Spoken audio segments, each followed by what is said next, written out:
Malaki mga sir. Ayan, tumagas ka agad oh.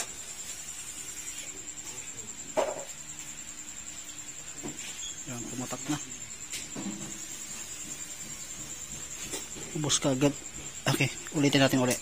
Punasan natin. Ayan, punasan natin para makita natin at klarong-klaro. Ayan.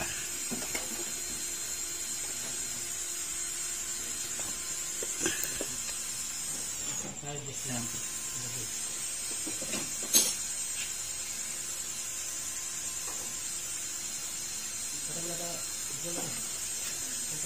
Yan.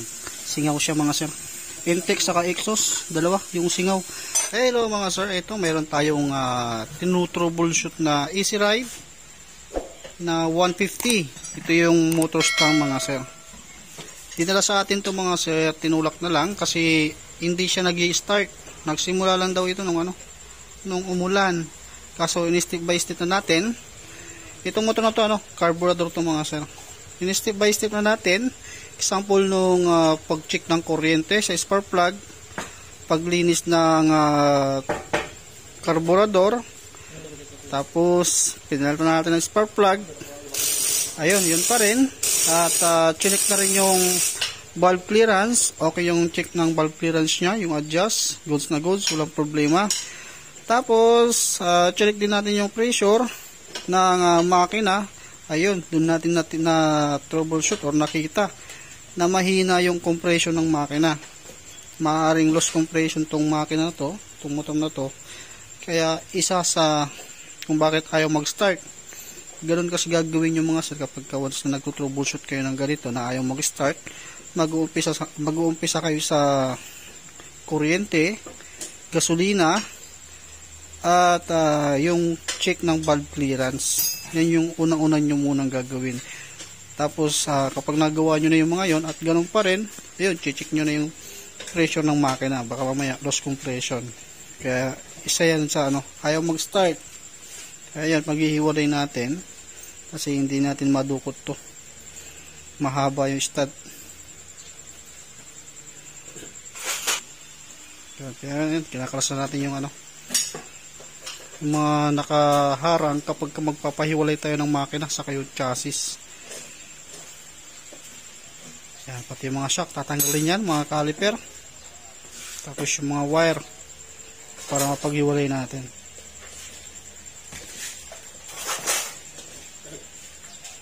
Yung chassis naman nito, hindi na yan magagalaw kasi nakadikit na yung yan. O naka-permanent na yung side stand. Center stand pala. Yung makina, yun yung huhugutin natin. Kumbaga sa click, yung makina ang naka-center stand, yung chassis hindi. Ito hindi na magagalaw, hindi na matutumba. Hindi natin kailangan pa ng ng pangkalang natin.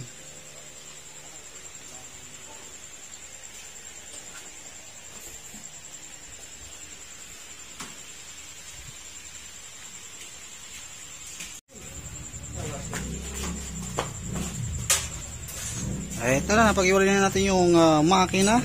Ayan na nga, yung chassis nya, ayan. Hindi pa rin siya nagagalaw. Yung makina lang yung tinanggal natin. Kaya tatanggalin na natin yung cover, yung plastic parts cover nya, para mabuksan natin ito, ma-check natin. Ayan, tanggalin na natin yung plastic cover. Check na natin to.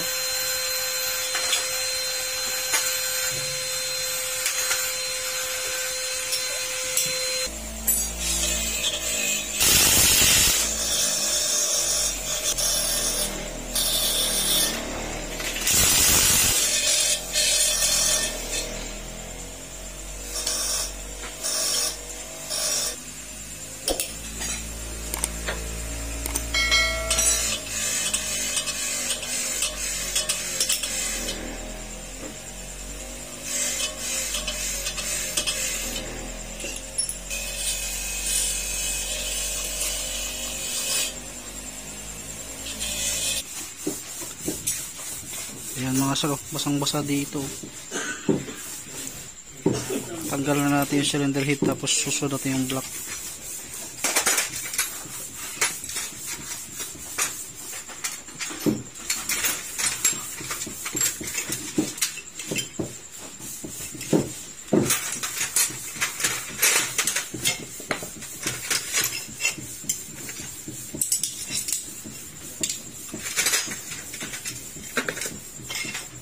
Pwede, okay naman yung block niya mga sir. Sariwa pa naman. I-check natin itong valvula. Yan, pupusan natin ng gasolina rito. Tingnan natin kung may maglilik dito.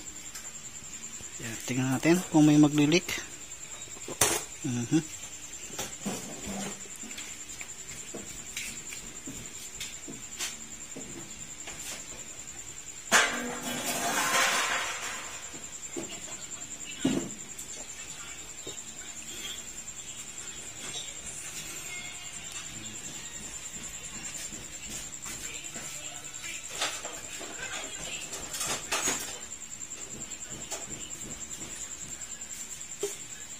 Ayan, may nag-leak konti. Sunod naman natin yung ano, intake.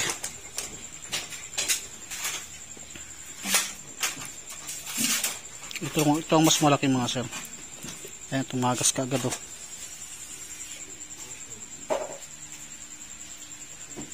Ayan, pumatak na. Ubos ka agad. Okay, ulitin natin ulit. Punasan natin. Yan, punasan natin para makita natin at klarong-klaro. Yan.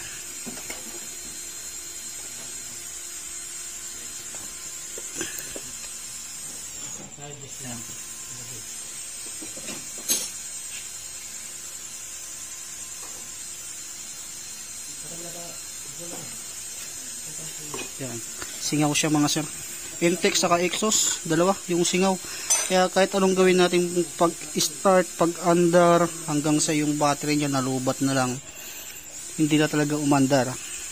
Ngayon, para makaiwas kayo ng ganito, loss compression, ingatan nyo yung, yung air cleaner. Dapat laging malinis yun. Laging bago yung air cleaner. Tapos yung carburetor dapat nalilinis ng tama. Ayan, para hindi siya nag-loss compression. Ayan, ubos na yung gasolina sa ibabaw.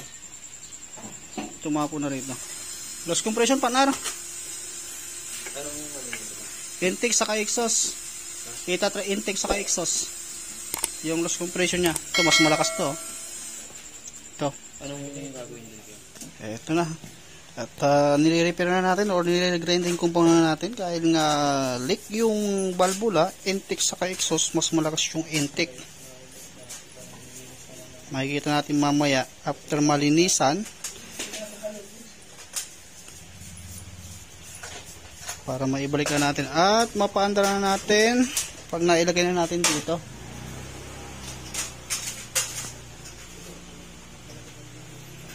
Yan, kapag gumamit kayo ng grinding compound, pinakamainam, 2 beses yung banlawan para matanggal talaga yung yung grinding compound na may iwan or yung matitira. Yan, ito yung bago natin training. At kasi ko alito, nagmamaster ano? Ano pa? Kunti pa. Kasi para yan, after natin ma-grinding compound ulit, uugasan tapos i-grinding compound natin ulit. Kasi hahabulin natin yung singaw. Yung intake lang. Intake. Yung intake na lang yung hahabulin natin. Kaya gagawin natin, i-grinding compound natin ulit para siguradong wala talagang singaw. Okay, ito. Natapos na natin i-grinding compound. Ayan. Buhusan natin uli kung meron pang maglilik.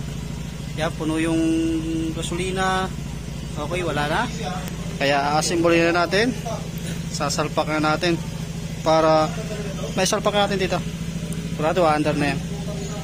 Okay, assemble muna natin yung makina.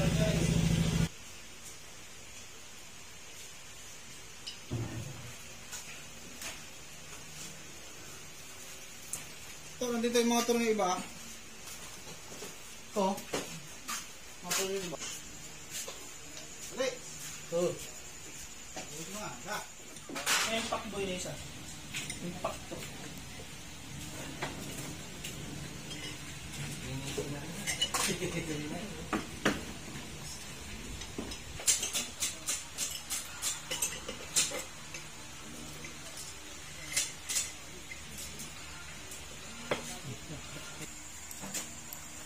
Ang chainsaw nga ako, pinakamatagal na, 1.5 eh. Ano natawa nga kayong yung ano yung tatlong, ano daw mag-chainsaw, Boss Mike? 3,000? Samad style.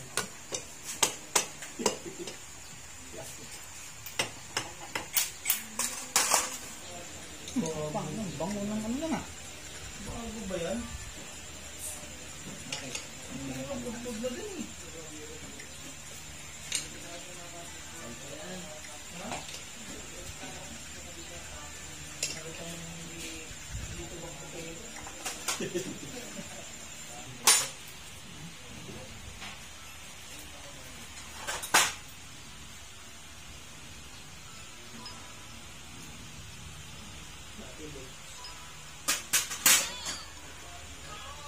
Oh.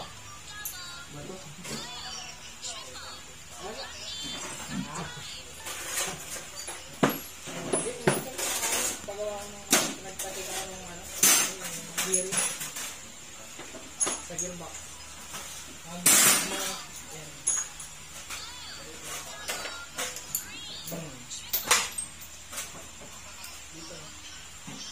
Pero pag may gas na lahat ng gasket ay hindi.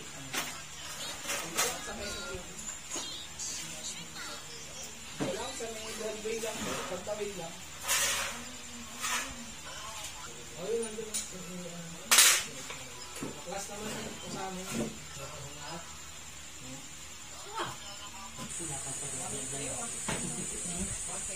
Is the umpong is real.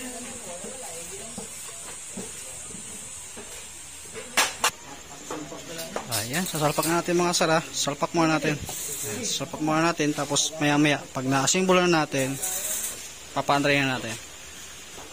Dito ba? Dito ba? Okay, ito. Nabalik na natin yung ano, pero hindi pa natin binalik lahat. Kasi titestingin natin. Okay, pajak. Sige. Okay, ayan o. Bandar na. Hindi pa natin nailalagay yung tambucho mga sir kaya maingay. Pero ayan, maririnig nyo. Maganda na yung tulog ng ano. Makakina kasi parang pambot.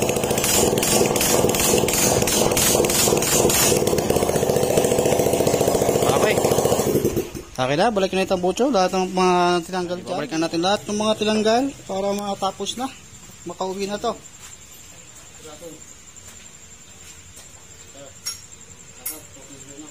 Balik muna natin mga sara. Yung mga puan, flarings, tapos yung mga preno, tambucho. Yan, tapos road test natin sa labas. Ayan, balik na natin lahat ng mga flarings niya mga sir. Ayan. Tapos, ayan, umaandar na nga siya. Ayan, timing na yung makina. Parang NMAX na NMAX. Easy ride. Ayan, okay na mga sir, makakauwi na yan. Labas natin para mai-testing natin. Ayan, para tayo nag-engine refresh niyan mga sir. Hindi yung matigas yung ano ya? Sakto lang yan.